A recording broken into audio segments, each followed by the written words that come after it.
Welcome into Unbreakable Mental Wealth Podcast with Jay Glazer. I'm Jay Glazer. Got a great guest today. We always got great guests, but this guy is one of my dearest, oldest friends I've ever had in the National Football League. He's coaching now. I'm going to get to him in a second here. If you're like many people, you may be surprised to learn that 1 in 5 adults in this country experienced mental illness last year. Yet far too many fail to receive the support they need. Carolyn Behavioral Health is doing something about it. They understand that behavioral health is a key part of whole health, delivering compassionate care that treats physical, mental, emotional, and social needs in tandem. Carolyn Behavioral Health, raising the quality of life through empathy and action. All right, welcome into Unbreakable Mental Wealth Podcast with Jay Glazer. And look, sometimes people come in your life. You haven't met them in the past. And the moment you meet them, you feel like you've grown up with them. You feel instant family. And this guy is one of those people to me. You may know him as a Heisman Trophy winner. You may know him as a Super Bowl, falling one foot short of a Super Bowl winner, several-time Pro Bowler, now coach of the Tennessee State Tigers, the one and only Eddie George. My dude, Mishpucha, as we call each other. Mishpucha, what's up, man? Hey, thank you for reminding me yet again. I'm 1 yard shy of probably hoisting up a Lombardi trophy. I don't think awesome. I don't think I need to, whether I said it or not. It's been thrown at you pretty much a lot lately. It's like, isn't it like it was an anniversary recently? Yeah, it was. 15 years? How many? 20 years? How long ago? 20. We played 2000, so it was 24 years ago. So we're hitting our 25th. Okay, there. Oh, yeah. Our 25th anniversary. Something just popped up on the feed, and I saw it the other day, and I'm like, man. First of all, Mike Jones was the linebacker, right? Was who had the tackle? Yeah, Mike Jones was the linebacker. Right? And, yes, he was. Was it Dyson who had the catch? Kevin Dyson, yes. Also, who's also coaching now, right? No, he is actually a principal at a high school in Tennessee. Doing amazing work there. Amazing work. Principal. Amazing. Yeah. And he's doing phenomenal work in the Nashville community. Just saw him the other day. Unfortunately, we lost Frankie Wycheck earlier this year. Tough loss for the Titans family. And it's funny, we're talking about Unbreakable and mental wellness and health. And, Frank was one of the guys that struggled with that a bit after football, and in terms of finding what was next and was on his path to living a wonderful life. Got back to Knoxville, where his granddaughters were living. Granddaughter. Wow. Granddaughters and grandchild, I believe. Yes, he was. Yeah, it's hard to talk. We're talking about grandkids. Right. And unfortunately, he had an accident and it took his life, man. And it's funny because that death actually brought us all back together from that team. Yeah. The 99 team, the 2000 era, and we just had like not an emergency meeting, but we said, listen, everybody from this era to this era meet at Zach Pillar's place at 7:30. No matter if you played a year or 2 years, it does not matter. And Jeff Fisher, me, Brad Hopkins, Neil O'Donnell, all the old guys just showed up that I hadn't seen for years. And we just had a session where we just needed to connect. Wow. That was the biggest thing. We needed to connect because we suffered some big losses during that time, from Steve McNair, Josh Evans, Frank Wycheck, Mike Heimerdinger, a few more guys. And it was like, okay, how many more blows do we have to take before we just get tired of seeing these guys at funerals? Only at funerals, right? Only at funeral, right? And it was like, man, we got to see each other during times of joy or just getting together or something. And we got together, talked a bit, laughed, cried. And it was good to see each other and to check up on one another. You know what I'm saying? So that was a big deal for us. That's the biggest part of having a team. And especially if you have an NFL team, you always have those bonds. A lot of guys think, I'm retired. No one wants to hear from me. Bullshit. I definitely want to hear from you. But not only that, Eddie, it was funny because when I started really struggling and open up about it, when I started doing it, helped me on days that and funny because you see me when I had my meltdowns, but we didn't know what the fuck it was back then. We just was Glazer was crazy. right? Yeah. It wasn't your Glazer had depression and anxiety. We didn't have labels back then like that in that way. And hold on. Hey, just you got to edit those little barks out. Right. When I have, with my depression and anxiety, now that I've been open about it, now I know, like, when I'm having a little meltdown, or I just wake up sometimes where the sky is falling, and just, man, I feel like the world fucking hates me. And yeah. Call 4 people right away and say, man, today's one of those days, man, where the beast got out of the box and I'm just in a bad place. And then I'll call 4 other people and not tell them anything's wrong, just to check up on them. Nice. That's being of service. But all of a sudden I got a team of me plus 8, right? So there's 9 of us. So it's an instant team. And team for me is one of the big tools I use to get me out of those holes. And it's it instantly works. Jay, that's awesome to hear. Even today, like for me right now, this past week hell has broken loose. My youngest cousin, not my youngest cousin, but my younger cousin, was murdered in Philadelphia. Oh, shot 14 times, 20 years old. What? Okay, wrong place, wrong time. No. My wife's brother just passed away last night. On a professional level, I hired who I thought was a great pick as my offensive coordinator. So pumped up, like, yes, finally getting the offensive guy that I wanted. Finds a better opportunity, elsewhere at a Power 5 school, and he was here for 10 days and leaves. All last week. Oh, man. So you talk about one haymaker after the other, man, and I'm like, whoa, okay. It's overwhelming. It feels like the world's caving in on you, and who do you reach out to? Who can you relate to? So immediately, I called my pastor, talked to my wife, talked to my sons. But look at that. At least you reached out instead of too many guys isolate when that happens. Ergo, I don't want to be a burden on everybody else. It's great. You're not being a burden. Like when you call me or I call you and we got an issue and we can help each other, that lifts us up. Yes. So it's great. And even being on the show is healing.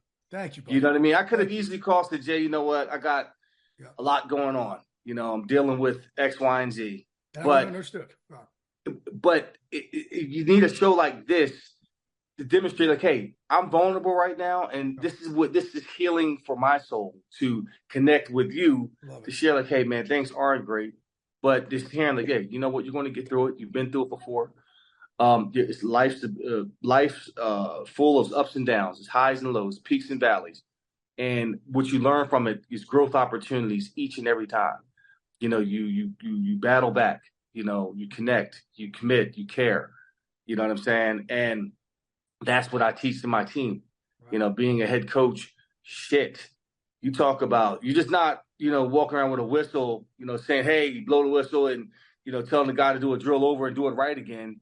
You're teaching them about life, man, and how to take hits and overcome it and have a system, a people, a network, a team that you can tap into to help you get through tough times. And it's going to challenge me. It's going to expose me. Like, all right, coach, you got hit 3 times.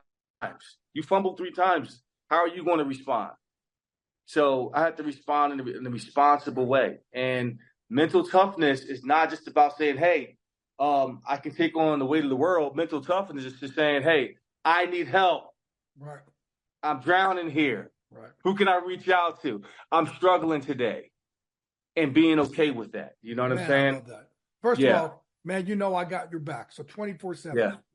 Oh, yeah. Right. Like, look at us. Like, I'm smiling. I was doing the read for the show and I started laughing because I started thinking about some of the things that you and I can't say on the show, the shit I've pulled on you over the years. I just thought, I'm like, I bet you he's going to bring something up we have to edit out. Oh, God. No, it's endless. The one thing that pissed me off was when you were on the set sick. Purely sick, sniffling and sneezing. No, I wasn't sick. It was a You fake. were sick. You were sick. No, it was a fake. And then you set it up beautifully. Right. And then in between a commercial break or a break we were having as we were taping, I'm reading something, going over my notes. You put your hand in some water and sneezed. Fake sneeze. A But fake man, it sounded good, right? It was. I said, "Oh my God!" And I threw the water on him like I just snotted all over Eddie. What was your reaction? Tell the world. I said, I want to fuck this motherfucker up so bad. But I knew you knew, like, the jiu-jitsu and all that shit. And I said, man. I said, then you started laughing. He said, no, it was a joke. It was a joke. I was beat red. I was hot. So, look at your friend. Because I did this fake sneeze. I threw the water on him like a snot. And I was like, oh, hey, man. And by the way, yeah, I've been sniffling for like half the day as a setup for this whole thing. And I'm just like, oh, sorry about that, man. Hey, my bad. And I just walked away. And he literally looked at me and was like, this look in the face, like, this motherfucker just sneezed on me. It didn't care, and laughing about it. I said, what did I get myself into? Not to mention, Jay, people don't know you're a great artist, by the way. And you know, I'm on the set and I'm new to the game and I'm nervous as shit. You know, I'm just trying to be perfect. It's me, you, Tim Brown, and Jason Seymour hosting a show on Fox Sports Net called Pro Football Preview. Pro Football Preview. Right. First time with you guys. I'm excited to be on. I did my homework and I'm just like, okay, nervous, just ready to go. Right. And Rick Jaffe gives the countdown. He said, okay, ready, 5, 4, 3. He slides a paper over to me. Because you were too nervous. I'm nervous. I'm like, oh, Jay's a good dude. A teammate is going to give me a nugget. He's coming to me first. You know, talking about the Niners or somebody or LaDainian Tomlinson something. And there's a picture of me standing up. I think it was Tim, you and Tim Brown. No. It was you? It was Michael Strahan. Right. I think it was Tim Brown and Strahan.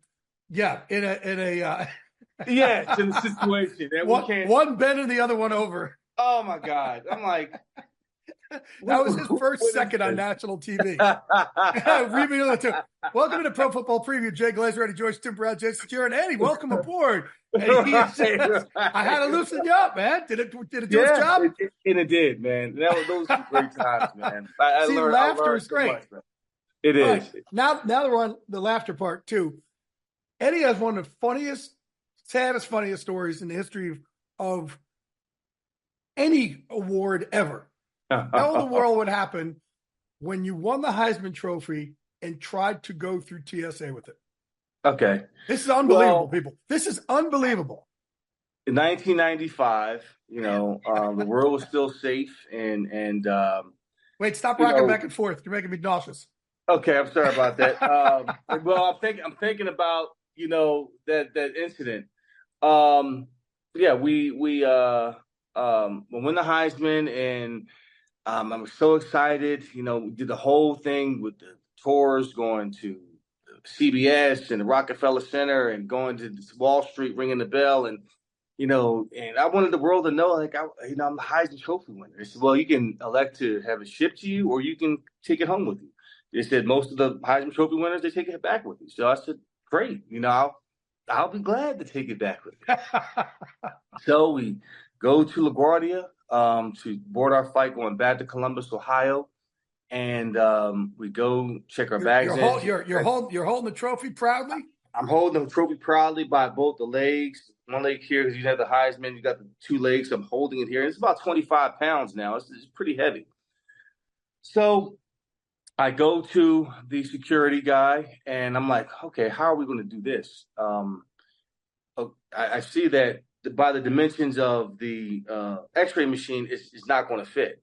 So I'm wondering, do I hand it to you through the security thing? Yep. Security thing, or what? How are we going to work this out? Right. He says, sir, put it on the conveyor belt so we can put it in the X. And I was like, I don't know if it's going to fit. Doesn't look like it's going to fit. It's like a Christmas day for me. And I'm like, you see, it's a Heisman Award. It's a Christmas day that the rest of the world don't get. Only you. Right. I'm like, yo, this is a prestigious award. You can see there's no gun in it. Why don't you just, you know, do your deal. Wand it down and, you know, hand it to me. Of course, there's no, put it on the belt. It's in my Steve Snap or AD or who the media guy, tells me to put it on. I said, Eddie, it's fine. Just go ahead and put it on the conveyor belt. We'll get through it. I walk through the check through, and I'm waiting on the other side for my trophy to come out, and it went in like this, right? It goes in. It goes like in Heisman hand first. Heisman hand first. So I'm waiting, and I noticed that the belt. I'm sorry that I'm laughing so hard as you're struggling through because it's still obviously a sore subject. Of course, it's still very painful. It's still very painful. The conveyor belt stops, and he's like, "Okay." He says, "Such and such, reverse it." Oh my God! Reverse. So he says, "Push it again." Okay, and he says, "Let me get my hand in here. Let me see if I can, help it come through." Oh my God! So he says, "Push it and give it some momentum." So he's pushing it. He has his leg, and he's pulling it this way. He says, "No, reverse it." Then they finally get some 40 W40D and rub up the side down with the Vaseline and all that. And they finally pull it out, Jay, and the middle finger is pointing back at Johnny Heisman's face. And God! I was like, so who's going to pay for this? I mean, like, so that the finger is pointed back. So when it comes out the other side of the conveyor belt, yes, and the finger is they broke the Heisman finger. The middle finger is pointing back towards his face. They broke your Heisman. They broke my Heisman, man. Did they? And I was sick. I was sick. Was there any apologies? No. Just nothing. Just like, no. My God. Nothing to see here. Oh, my God. Well, so, go ahead. Long story short, we get back. I tell the Heisman this. They're laughing hysterically about it. It's like, you're the only Heisman Trophy winner to ever have his Heisman broken before. I said, and by the way, we could have shipped it for you. We were only joking that people take it to the airport. No way! Really?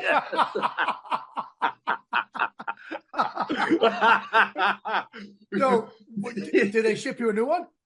Yeah, they gave me a new one. And what happened to the old one? Question. It's back at the trust. I should have kept the old one, actually. Wait, what do you mean it's back in the trust? What's that mean? The back of the Heisman Trust. They have So they have it. Yeah, they have it. And you have a brand new one. So your original one is back at Heisman wait, that's kind of got to be more valuable than the it has to be other ones, right? I would think so. Only one deformed Heisman in history. One deformed Heisman in the history of Heisman. And of course it would be me. Absolutely. Right. And we've all had issues with TSA and problems going to the airport, but nothing like this. Never. Like this one, right. How do you think go ahead. How do you think I would have handled that? Ooh. In an arrest. You would have been escorted out in handcuffs without a doubt, lifted off your legs, pulled out.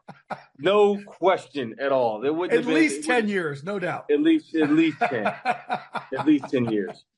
All right. So, again, Eddie George joining us here. Heisman Trophy winner with a deformed Heisman Trophy. Also I think an absolute Hall of Famer. But now the coach of Tennessee State, the Tennessee State Tigers. So when you're first going down this journey, you would call me and, just try to connect with as many people as I could.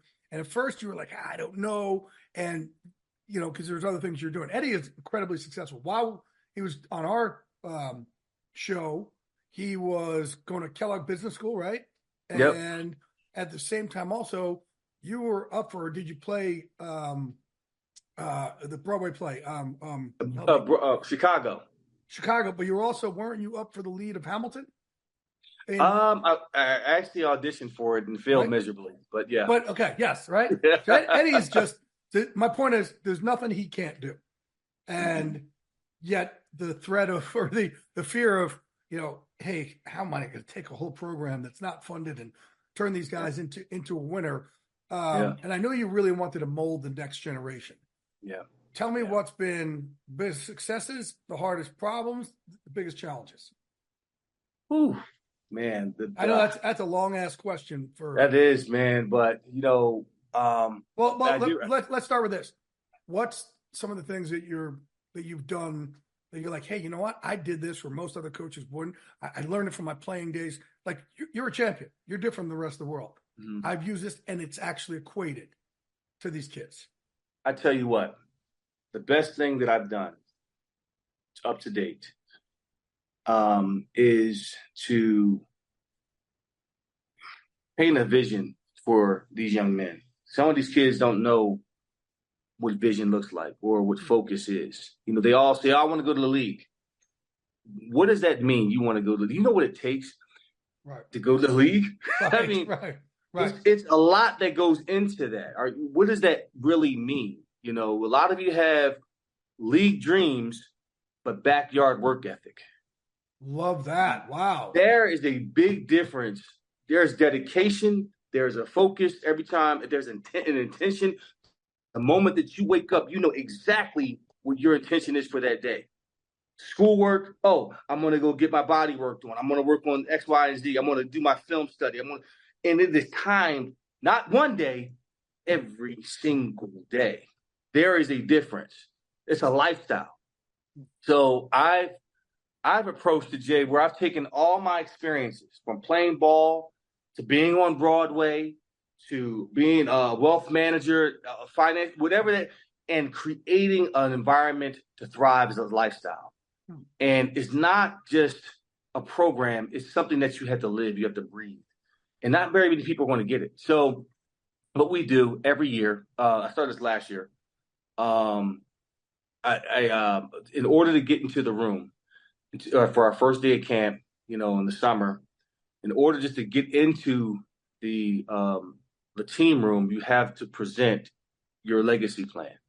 I give it to the team right after their last workout in the summer. They have 2 weeks to prepare it. It's to be written in 250 words, and it's your life legacy. What are you going to be known for? You know, if it's, you know, being a Heisman Trophy winner, having so many kids, you know, running a nonprofit, you know, what is your passion? I'm really trying to get these kids to open up and paint a vision, because where there's no vision, the people will perish. And it tells me exactly where their mindset is. So everybody writes it. They write down their roles, their goals. They write down their circle of influence, you know, people in their lives that they're influenced by, like their mom, dad, uncle, brother. And during the course over camp, every night, it's awesome. From 8 o'clock to 8:30, I'll just randomly pick guys, and they'll come up and they'll talk about it. And what comes out is amazing. You'll hear so many different stories. You'll hear about guys that, hey, I was sleeping in a car eating food out of a trash can 3 weeks ago.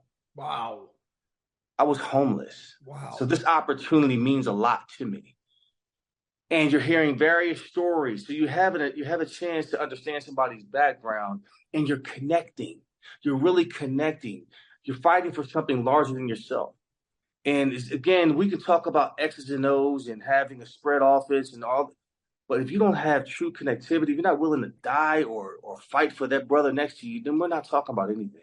Right. So say all that to say, we had our first winning season last year. Started off 6-2, our best start since 2017. Lost the last 3 games.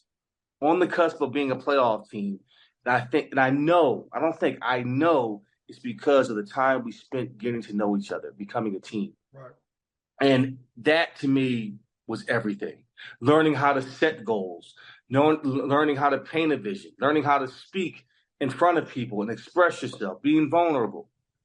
It's truly remarkable. That's great, man. You know, man. You talk about this. I've given mental health talks to 3 quote unquote rebuilding teams. And, you know, now I call them mental wealth talks. But I went in this past year for the Colts, 2 years ago to the Vikings and Seahawks. And a lot of the thing was, hey, guys, you got to take your mental health as proactively as your physical health. Physical health, yes. Man, like you're not just running 40s when you think you're slow. You're not receivers. You're not just catching passes when you get the drops. You're doing it over and over and over and over. You guys aren't just benching when you think you're getting weak. You're doing it over and over and over. But you're not dealing with a mental health coach or a therapist or something like that until the sky's falling. It's too reactive. Mm-hmm. So now, look, there may not be enough therapists out there for us right now, but you got 90 guys in this room right now. That means there's 90 therapists. That means lean into your brother and your right and your left. Yes. And that's your team. That's you turn into them and you start opening up to them. and they're able to lift you up, and you in turn can lift them up. Think of how much closer this will make you. Think of what this will do as a team. And it did. All three teams really leaned into each other. And I'm not saying, it's because of this, but I do think, the connectivity of their team is what made those guys successful. All three of them were playoff teams when they were just supposed to be in rebuilding years. So exactly what you're saying, man. Man, it's awesome. I'm so glad that, when we talked about this 4 years ago, right. I was on the fence. I was like, coaching, you know thousands of coaches. I've seen you broker deals in front of my face, and I'm like, how? If the world only knew, right? I feel the ticker that, such and such is the new head coach for the Steelers. And you're like, no, this is what you're going to do. This is what you're going to talk about. Piece of paper, pad. You're going to go in there. You're going to talk about this, and this. Those 3 points, you stick to that. You get out of there, and you go. And you don't ask for 40 million. Ask for 50, hoping they'll give you. And I'm like, what the hell, Jay Glazer? What is this? I've seen it. If the world only knew, right? If the world only knew what really goes down behind closed doors. But thank you, buddy. I knew that you understood the lifestyle of a coach, and you know me, and I had to find out, man, is this something that I can be successful at? And you know who I am. Yep, you know what I'm saying? You were like, absolutely, but do it for the right reasons. He says, hey, I can tell you all the things you need to know, but here, call Mike Tomlin. Here's call this guy. I did that. It was Mike Tomlin, Dan Quinn, because DQ had been in college at Florida, I think. And I was like, I'm giving you a white guy and a black guy, and one to the south and one to the north, and one who's been in college, one who's been in front, right? And that's and one who's been fired, one who hasn't, right? So, and that's I wanted you to have two gamuts of it, and both those guys. I'm like, hey, both, and they're both like, and it was. I remember too, like it was a day before game. Mike T got on the phone with you for a long time. He right? did. Like, yes, he did. He's like, I will do anything for these cats who want to do this. Yeah. You know what? And that night he lost. I think he lost to Baltimore that next night and hadn't won a game the rest of the year. So I'm pretty sure he stopped talking to me after that. Like I was like, oh no, I am bad luck or something. But Jay, honestly, man, what I've learned as a head coach now is I've got to be the living example for what I expect my team to be. My staff has to represent that. Dealing with staff is probably tougher than dealing with the 18 and 19-year-olds that you're dealing with on a daily basis. And coaching them the way that you want things done. And how your way, not their way. Yeah. Right. Your way is our way. It's connectivity. Like tomorrow we have a session on the power of a positive team. And we're going to sit as a staff. We're going to talk about what is our positive messages, our positive strategies, moving forward so that we're all collectively moving in the right direction. So that we're not having a discussion or a heated discussion in front of the kids. We have to demonstrate, how we're going to handle adversity. Yeah. So when we expect them to do it, we're the living example for that. So, I've learned so much since being the coach. By the way, Eddie, it's every, and I want people to hear what Eddie's talking about here.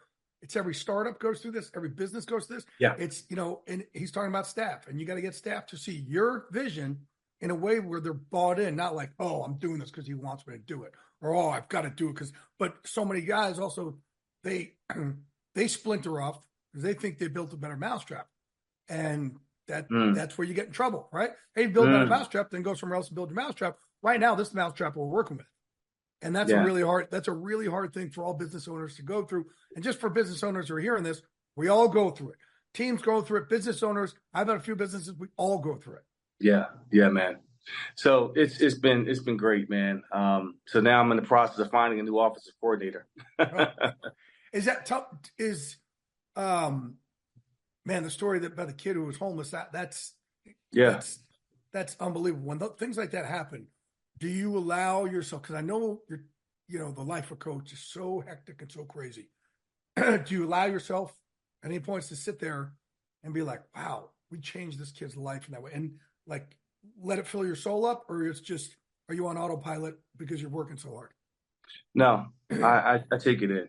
Good. Because it means a lot to me. It's not about, I don't say it, I've done it. I say the spirit has. Right. And I try to create a place where guys can feel free and vulnerable and comfortable and trust us. You know, I'm earning the trust. Right. You know what I'm saying? And that's what I've done. I think that if you can provide a kid a place where he can truly express himself and save his life that way, it's been great.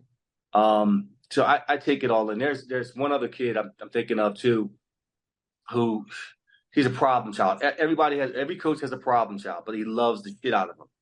You know, so talented, and he's been in and out of trouble, kicked off a team. By the way, that's how you were for me on Pro Football. Really? Oh no, I thought that was Jason Seymour.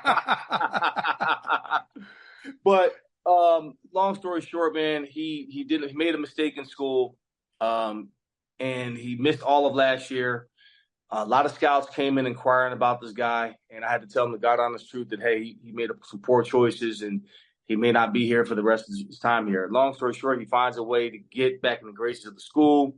He has one more year left. And instead of me saying, hey, you go work out, you do all this stuff, I'm going to show him. I'm physically going down there, working with him one-on-one with drills, with burst drills, how to build your speed, and working on cuts and all of these things. And I'm having a one-on-one with him, building a rapport, because I don't want to see him on the news or get wind of something bad happen. I'm going to exhaust every bullet, every opportunity to get this guy to understand his purpose that God has for him and to take life seriously. And he's been given 9 lives. But guess what? God has grace, and we have to have grace on each other. So, you know, those things I really have learned and embraced as a coach as well. How difficult? Look, I've coached now, since 2006. I think I started coaching guys in mixed martial arts, and players and fighters and football players, and actually got actors, rappers, singers, everything. Actually, just got man. I haven't told this story yet. I'm going to tell it to you. It's a total sidetrack thing, but. Well, have you told the story about how you missed out on a famous actress?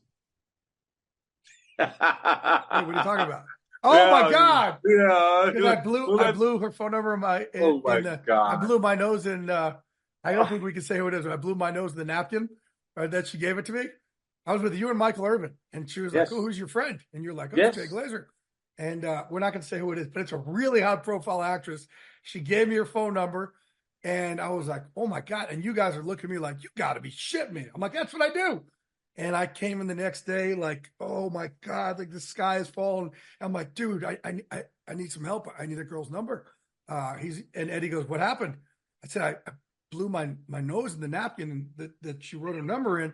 And Eddie's like, "I don't know her. Like, I don't have her number." I'm like, "Well, you introduced me." And he goes, "Well, she just asked you were." Oh my God, what could have been? And I said, "You will never run across her again in life." And lo and behold, you have never. I have never. That was 20 years ago. Oh my God. Okay, well, now this thing. So I've coached these guys for years. And back in the day, man, I was coaching I don't want to sound like that old guy who's like, "Oh, back in the day," but man, the old generation, when you were playing, the only way to get famous is to make a fucking Pro Bowl. Right? And nowadays, guys think like fucking being famous is the same as being great. And it's not. No. And it's so much harder to coach guys because they don't really have like you had to bust your ass, like Eddie, right? You had to make a Pro Bowl for you to get endorsements. You had to, it's the only way people can know who you were back then.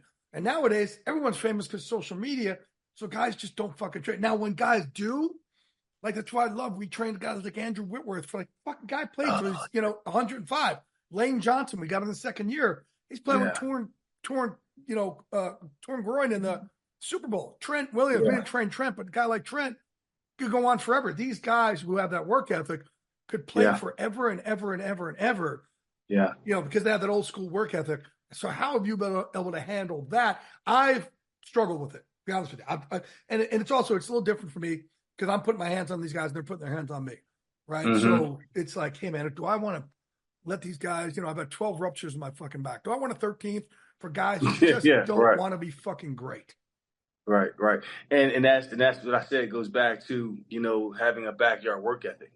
And that's part of, with social media. And that's the downside of it, is that you can become famous by Instagram and Twitter. And, you talk about the old Pro Bowl, man, to go over across the waters and have a chance to play in Hawaii, that was tough. That was talking about, you had to go through when I played Emmett, Barry, Jerome Bettis, Curtis Martin, Marshall Faulk, Curtis Martin. I mean, some dudes now. We're talking about the Hall of Fame. Priest Holmes. Yep. Right. You had to put in the work just to get there. And then based off of that, you talk about, okay, you can get the endorsements, other opportunities. It was tough. But nowadays, we've seen what the Pro Bowl has watered down to, and I think personally it's disgusting. I can't take watching guys, do stuff in the backyard. I want to see you do your craft. I want to watch you do your thing. Not catch a ball on the mat. Nah, that's not it. Or play flag football. But I get it. Yeah. But nowadays, it's tough to find guys that are about that life. Mahomes is about that life. Right. He's about the work. No doubt. He puts in the work.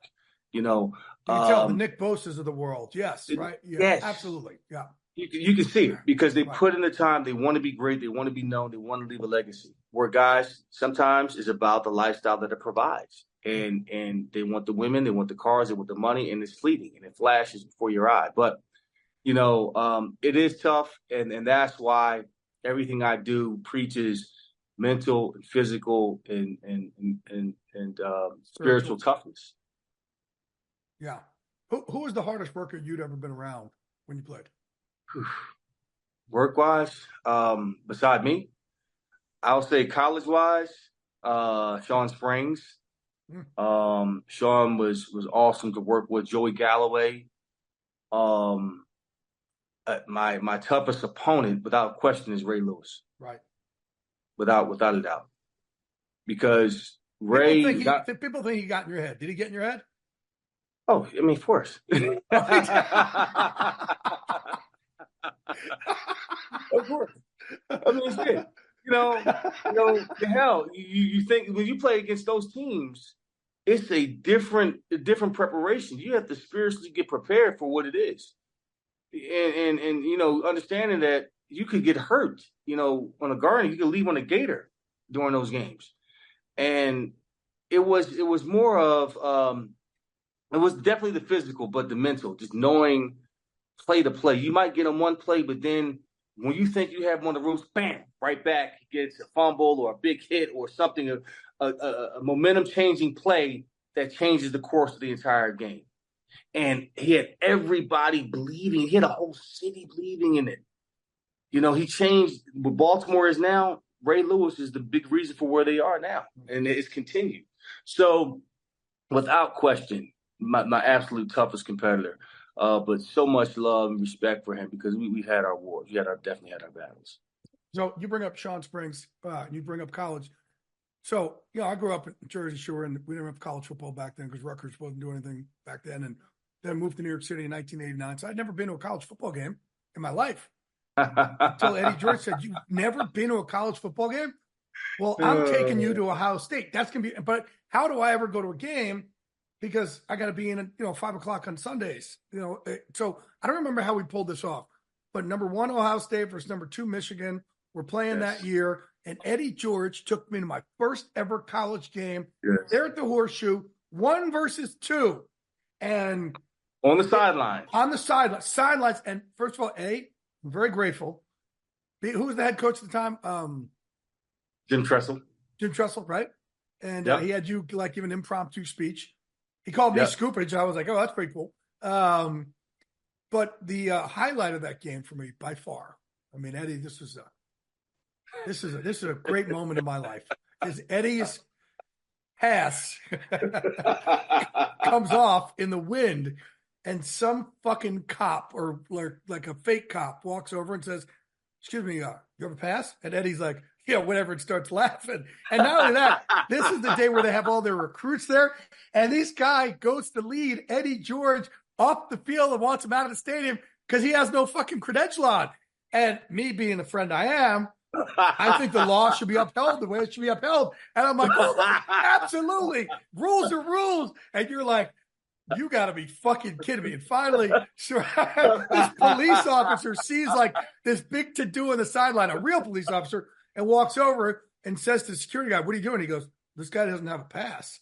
And the cop looks at him and goes, are you fucking kidding me? Go away. Go away. I was like, no, rules are rules. Rules are meant to be followed. You wanted me to get kicked out. So totally want you to be kicked out. If anybody sees this, for him to see this happen, to me, this was going to be everywhere. I was like, no, this is not happening. I was going to fight to the death before I left that sideline. You were like, you will never be another recruit ever again that comes to Ohio State if they kick me off the sideline. It was unbelievable. That was like, I was turning all your teammates over there. You know, like Butler Bino T and Bryant. Raymond was there. Raymond Harris. Orlando Pace. I was like, guys, look. Oh, it was fantastic. But Eddie George took me to my first ever college game. How about that? Yeah. There's trivia right there. Trivia question for people. Yes. First one. And the second one you were doing, it was the Fiesta Bowl, right? Ohio State against Florida. Yeah. And that was my second game I ever went to. You were doing it at Fox. You and Jimmy Johnson and Emmitt Smith, right? Yep. And I went with Strahan over there. That's I've had a pretty good run. Those were some great times, and I remember Ohio State got their ass kicked that night too. That was not a good night. Yeah, Florida and Tim Tebow. That was a really good football team. And ironically, Urban Meyer, that was his first time winning the national championship at Florida. Comes Ohio State's coach 3 years later. Right. So it's crazy. Before I let you go, man, I'm gonna let you get back to your wife here, man. I really appreciate it. And we got to do this more, right? This is these are the connections. Look at us. We're both lit up, right? I had a bunch of business shit that was miring me down today. You're obviously going through right now with a lot of things, but look how much you're smiling. That's what we got to connect. We got to make sure that we do this on a regular basis, man. Once every 2 weeks, at least during your season. Absolutely. Once every 2 weeks, even if it's 5-minute check-in, let's do it once a week. Deal? Man, that'd be awesome, man. I know life happens, but hey, this is put me down. Life can't go away, man. Pride, man. I'd love to get on. Before I let you go, I'm going to ask you this one question that I ask every single one of my guests is their last question. Give me your unbreakable moment. As in, give me the moment in your life that should have broken you and could have broken you and didn't. And as a result, you came into the other side of that tunnel stronger forever. That built up your mental wealth. I'll tell you what, I'll go back to my childhood. I think now each experience that you're going to always have moments that's going to try to break you. But it sets you up. You can become stronger throughout time with it. The moment that I could have been broken was actually at Ohio State. My freshman year, came in as an unknown back from Fort King Military Academy. And Jay, you talked about it. They got dudes at Ohio State. All I wanted to do was find my role on the field my freshman year. Well, I did. I was a goal line running back. And the first couple of games, I had like 2-3 touchdowns. My biggest game came on a night, nationally televised game, ESPN Game of the Week against a ranked team in Syracuse, at the Carrier Dome. They were picked to win the national championship that year. In fact, they beat Ohio State in the Citrus Bowl the year before that. And Kirk Herbstreit was our quarterback, so you knew all we were going to do was run the football. So Robert Smith was running the ball, running the rock, got the ball down there. Raymond Harris did their thing. They got to the 2-yard line to put me in there. And I scored 3 touchdowns that night, and I became Touchdown Eddie. I was on cloud 9, Ohio State, chant my name, Eddie, Eddie, Eddie. It was awesome. 2 weeks later, we play our Big Ten game against Illinois, who back then they were equally our second biggest rival to that team up north. And it was a humbling experience. We marched the ball way down the field, opening drive, get down the goal line, and I wound up fumbling the football. And he ran back for a touchdown, 97 yards, which is still a Big Ten record to this day. Wow. 97-yard fumble return back in the state. So the boos, those Eddie chants turned the boos real quick. But I had to make my way back. Wind up going back in the fourth quarter for the game-winning touchdown. And there was a tall sweep to the left, take a jab step, get the ball in my hand. I tuck it, see the force defender come up the field, I cut underneath. I'm going to make a beeline to the pylon to score the game-winning touchdown. The very next step I take, I get hit in the back. Ball pops up in the air. and it was a fumble. They recovered, game over. And the boos and the names that came raining from the stands were unreal. 18 years old, bro. Wow. You're the worst running back that ever comes. Don't you ever play George again. He sucks. Blah, blah, blah. I cried. I remember me and my mother crying. I was sitting on the stairs. I said, Mom, my career is over here at Ohio State. And I went into a tank. Didn't play the rest of that year. Didn't play my second year. And I thought about transferring.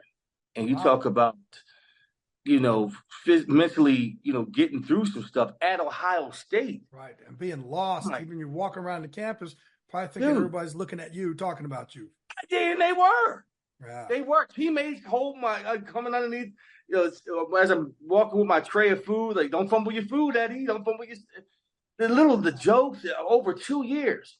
Wow. So I could have left, and I thought about leaving, but I was like, nah, man, you know what? My mom said, listen, turn around and face it. Go toward adversity. This could be your greatest moment to overcome your fumbles here, because that demon was going to follow me anywhere I went. So, Jay, I busted my ass, man. I worked hard. That's where I really, really put in the work. Took ballet lessons. I traded my game tickets. Didn't have any money. I said, here, I'll give you game tickets for ballet lessons. So I bartered that. For balance? For balance, for athleticism, for Are you strength serious? of my feet. Yes.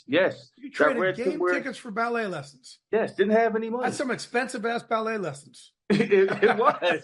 Well, you think about Ohio State fans, they'll do that. But I was very creative in that, man, and I was hungry to get someplace. And I worked out twice a day. And some workouts are really tough and physical and mentally taxing. And no one was going to outwork me, man. I mean, that was my chance. And I finally got back in the graces of the coaches. Was able to have a good junior year. Went on to win my senior year. But it was that moment, that time, that I was not on the field and had to deal with the noise and deal with the fans and people coming down on me and battle my way back to winning a Heisman Trophy. That, to me, was my unbreakable moments. I wasn't going to be broken. That's amazing, brother. And you know what? You also said something that people don't realize. You're 18. You're a kid. Yes. You're a kid at 18 and just getting all this kind of hate. And, oh, man, it's just so much to go through. You had to find out who the fuck you were. And you did. Yes. By fighting back. That's incredible. That story is great. I never knew that, dude. Yeah, man. And that's the thing where kids, when you face adversity, that's your greatest moment. Yeah, that's your gift. You got to respond. That there's a growth opportunity. Don't run from it. Don't jump in the transfer portal and try to find something else. Nah, turn around, face it. Somebody had asked me what's the biggest gift you've given your son. I said adversity. Yes. Yeah, they're acting like car, this, that. No, adversity. Best gift could ever give by far. Let him learn how to run through it. Brother, I love you. All right, we're going to start FaceTime once a week, whether it's 1 minute or 1 hour. Done? Hey, that'll work, man. I love it, man. You've always been my teammate, man. I'm proud of you, dude. I love you. And thanks for putting up with all my jokes. Love you, man. Tell wifey I love her, man. Will do. See you, bro.